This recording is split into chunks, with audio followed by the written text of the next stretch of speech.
Naniniwala sa kasabihan na kapag maganda ang asawa mo, dapat maganda ang ugali mo. Kaya naman si Kyle, bata pa lang, training na. Yes, mommy ang first word.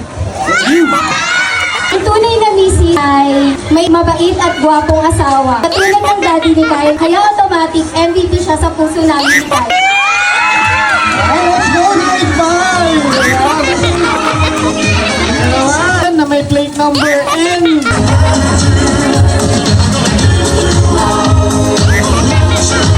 Hello mga mamis, hindi na nga kami nakasama nila Kyle sa parade. Ano ba naman kasi, alas 8 nga kami nang makarating dito sa school nila. Message na nga din pala ako dyan ng advisor ni Kyle, kaya naman pumunta na nga rin pala kami dito sa may oval. Nagawak na nga muna kami ng banner dito. Paano ba naman kasi kami ngayon naging representative ng grade 5. Sobrang init nga sa may oval, kaya naman umalis na nga muna kami ng daddy ni Kyle. Abutan rin naman namin dito si Kyle sa room nila. Kaya maya nga lang, tinawag na nga lahat ng representative. Tapos, pinapunta nga muna dito sa stage lahat. Una nga palang nag-perform dito ay yung SPED. Next, yung Kinder. Habang kami naman ng daddy ni Kyle ay nandito nga sa stage at nanonood ng performance ng mga estudyante. Nung yung grade 1 na nga yung nagpa-perform, grabe, ang gagaling talaga nila. Although bigay nga sila dahil meron nga pala ditong champion at first runner-up. Kaya maya nga lang ay sila Kyle na nga. Ito nga talaga ako excited na excited. Paano ba naman kasi kapag nagpa-practice sila ay hindi ko na rin talaga pinapanood. Maganda yung props nila Kyle pero wala silang costume dahil naka-PE uniform nga lang sila dito. Pero ang ganda ng performance nila dahil lahat talaga sila ay sabay-sabay. Baba na nga muna pala kami ng daddy niya sa stage para naman mapanood namin ng malapitan si Kyle. At tumabing na nga muna ako dito sa mga nakatayo dahil sobra talagang init at ang sakit sa ulo. Nung nakita na nga kami ni Kyle, ang ganda-ganda talaga ng mga ngiti niya. Bali yung event nga nila dito sa school ay pinagsabay na. Ginawang umaga yung field day tapos yung family day naman ay sa hapon. Last year nga, naka-PE uniform din sila Kyle dahil hindi nga umabot yung costume nila. After nga ng performance nila Kyle, ay pumunta na nga muna kami dito sa likod ng stage. Medyo mahangin dito kaya naman nagpahinga na nga muna kami ng daddy ni Kyle. Pero maya-maya nga, pinaakyat na nga kami lahat dito sa may stage. Noong una nga, ayaw pa din talagang umakyat ng daddy ni Kyle dito. Paano ba naman kasi hindi pa nga daw nag-uumpisa? Ganyan-ganyan lang kami pero kabado na talaga yan. Hindi din kasi talaga kami sanay sa mga ganito. Pero nung nag-aaral kami, pwede pa, pero ngayong may anak na kami ay hindi na talaga. Ali ayan, nag-umpisa na nga palang rumampa at nagpakilala at nagsabi ng mga kasabihan. Mula naman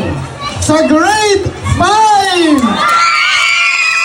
Nakakatuwa lang dahil sobrang supportive nga talaga sa amin ni Kyle. Ali yung banner nga namin, siya na yung naglagay dito, nagpatulong nga lang siya sa friends niya.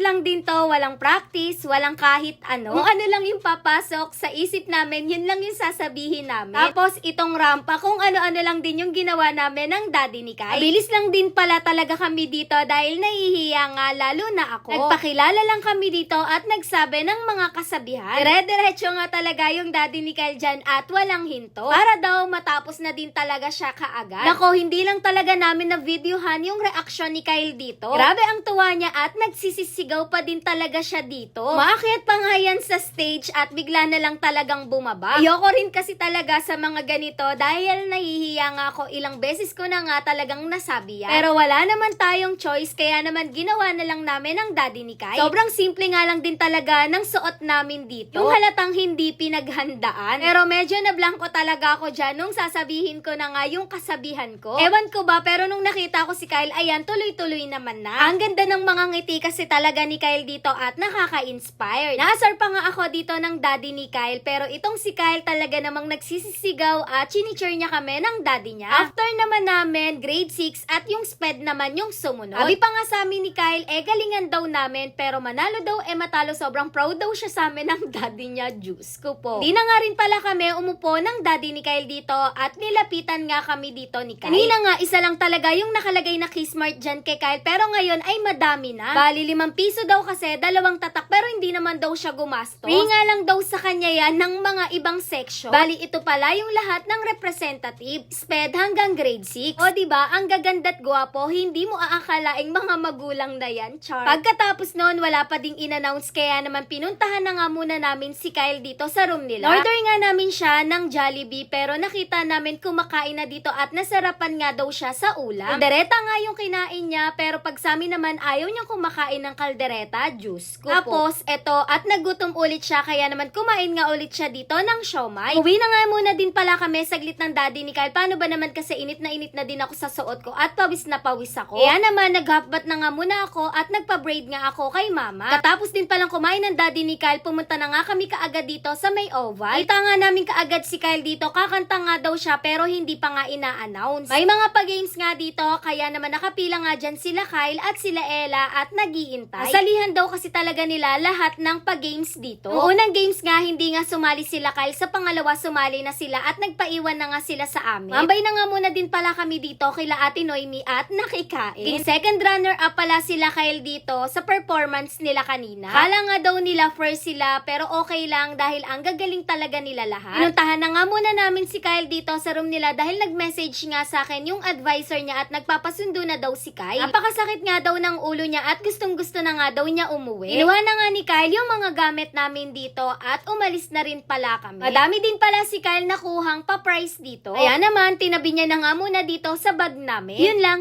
thanks for watching. Bye-bye!